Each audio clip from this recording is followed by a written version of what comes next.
Hello po. Gagawa tayo ng merienda, magluluto. Kasi binigyan ako ng langka ng kapatid ko, konti na nga lang yun. Basta may langka, ang unang-unang papasok sa isip mo, ginatan. Ginatang bilo-bilo, halo-halo. Nakabili din ako ng saging. Tapos may gabi. Tsaka ito, bilo-bilo. Tsaka merong sago na maliliit. Merong gata, ito kakang gata, ito panghuling gata na to, pandagdag lang kapag naubusan ng sabaw. Ito naman kakang gatang to, ito natira ko nung isang araw na nagginatan din ako. Mahilig sa ginatan kami. Ito po, umpisahan na natin magluto. Hintayin natin kumulo, palalambutin ko muna yung sago. Alam niyo po, ang sarap ng ginatan, yung sampelot. Sampelot yan sa Kapampangan eh. Yung biyenan ko, mahilig maggata.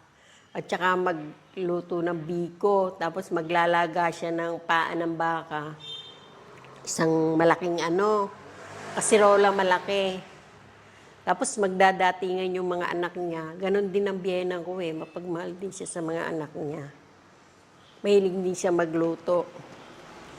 Kaya parang gusto ko din ganon. Parang gusto yung gayahin ng biyenan ko.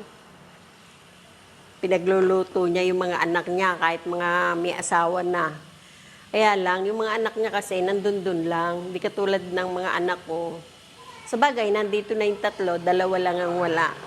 Lagay na natin yung gabi. Alam niyo po, napakasarap nito. Halimbawa, kumain ka na, ay kaya ako'y nananaba. Kasi pag kumain ako ng kanin, kailangan kakain din ako nito. Papalamigin ko. Pag lumamig na siya, ilalagay ko naman siya sa rep. Para pag kinain ko, malamig, masarap. Asawa ko, ganun din, mahilig din. Mahilig din sa ganito.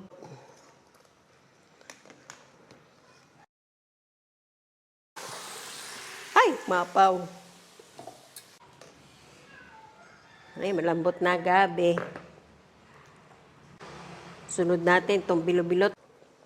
Masarap kasi itong pang merienda. Pag kumain kami ng kanin, pamaya-maya, gusto naman namin may ganito. May ginatang bilo-bilo. Ito po, si Batang Ariabo, tumutulong sa akin. Etong apo ko na to, napakabait niya rin. Pagka wala akong kasamang matulog, sinasamahan niya ako. Yan sarap na ng aming ginatang bilo-bilo. Di ba? Lagyan natin ng langka. Di ba? Tapos itong saging. Marami nga yung saging. Hintayin natin kumulo. Tapos nalagyan natin ng palapot. Tsaka yung kakanggata, ilalagay din natin. Lagyan natin ng palapot. Meron tayong galapong powder.